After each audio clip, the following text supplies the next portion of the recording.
celebration of the literary arts here in Saskatchewan. Today, I'm very pleased to welcome our guest, Dave Margoshes. Now, Dave is a Saskatoon area poet and fiction writer who has been active in the Saskatchewan writing community for over 30 years. He's an award winner, editor, and creative writing instructor. His latest book of poetry is A Calendar of Reckoning.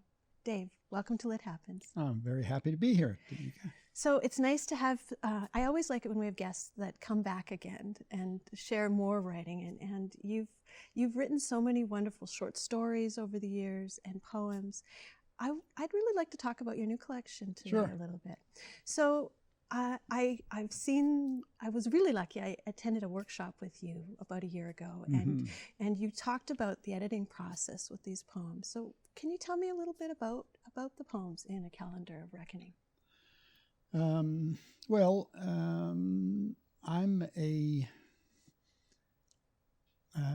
what I think of as an occasional poet, which means when I have an idea for a poem, I write it. That's the occasion.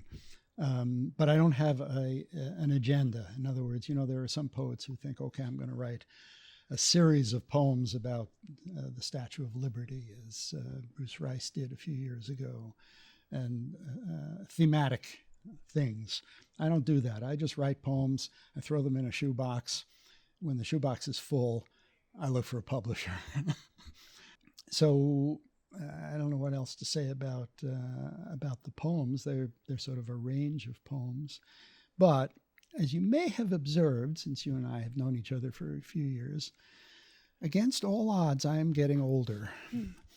And it baffles me how that's happening. But so I think a lot of the poems in this collection, Calendar of Reckoning, sort of a giveaway, are about not exactly the aging process, but about being older, about seeing death somewhere down there or across the horizon, etc. So you would think that would make it a gloomy collection, but no, it's actually pretty funny in places. Now, do you have a poem you'd like to share from the collection for us Yeah, this morning? I can read a poem. Do you want me to do that now? I would love that. I haven't read this poem before. I mean, I've read it to myself, but I haven't read it aloud. And I thought I would try it out. It's called Another Road. The road going on, past the mailbox, past the drive, the dip, the curve, the flaming stand of lilac, all those familiar landmarks, going on into unfamiliar territory. Why have we never gone this way before? No map, no clue, no desire, no presence of mind, no one to ask. The road with its hum, 100 miles of whiskey timber road, Marian Faithful on the radio, that much hurt. The night, an envelope with no address, splinters under your skin, tattooing a heart with a dagger on your bicep. All these marks, these signs, all this feral indirection. Thank you.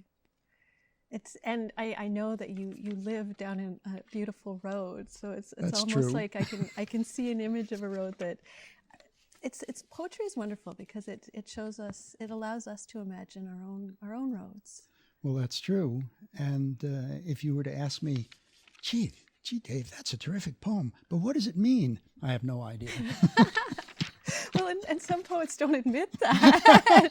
They come up with very academic answers to it that they figured out. I am not an academic. Now, you in our introduction today, we talked about 30 years as part of this community. What does the writing community in Saskatchewan mean to you? Oh, it's important. It's vital. I moved to Regina 30 years ago from Vancouver, which is filled with writers, but there is no writing community per se. There's the East Side group, and there's the West Side group, and the University group, and the Douglas College group, and no cohesion. And before that, I lived in Calgary for many years. And even within Calgary, there's a bunch of different groups. There is an Alberta Writers Guild of Alberta, it's called. But the Calgary writers and the Edmonton writers are like two solitudes. But Saskatchewan, it's all one big family, and it's really quite remarkable, I think. I don't think there's any other place in Canada that has a similar writing community. Now, does that mean that it's a better place to write? Not necessarily, but there's an awful lot of support for writers in this province, the Arts Board, the Writers Guild, Sage Hill, various things, and all of that comes out of the writing community. Well, and so many wonderful people that they're not formal mentors, but they're certainly we have people to look up to. Yeah, in this well, that's community. true. I mean, I think you probably find that anywhere, but there might be more of it here. Mm-hmm. I remember when I first moved to Regina,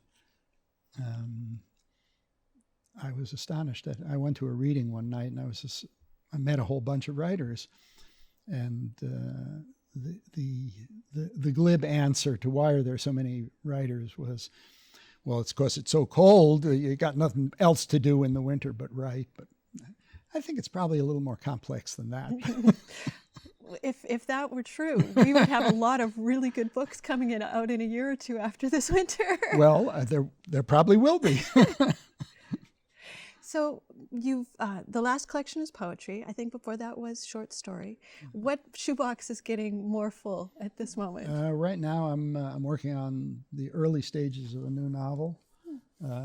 That'll be a while, but I also continue to write poems on a fairly regular basis. So I'd say the shoebox is about half full right now. Nice. That's wonderful, because it's always it's a surprise.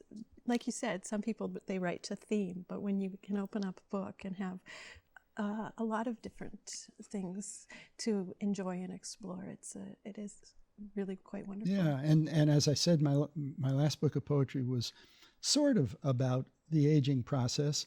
So this next one, I think, is probably going to be about second childhood. Oh, wonderful. Well, and that's what's so wonderful about the imagination. It can take us wherever we need to be. That's right. Well, Dave, that's about all the time we have for today. Gee, that's such a shame. I'd love to sit here and talk with you for hours. Well, we sometimes we do get a chance to talk for longer, but I'm so grateful that you came back to talk to us again. Well, thanks very much for having me. Thanks, Dave. I'm Danica Lorer, and this has been Lit Happens. You can find past episodes on YouTube. You can find me on Facebook or Instagram. And if you have an idea for a segment, please contact me at danicalore@gmail.com. Thanks for watching.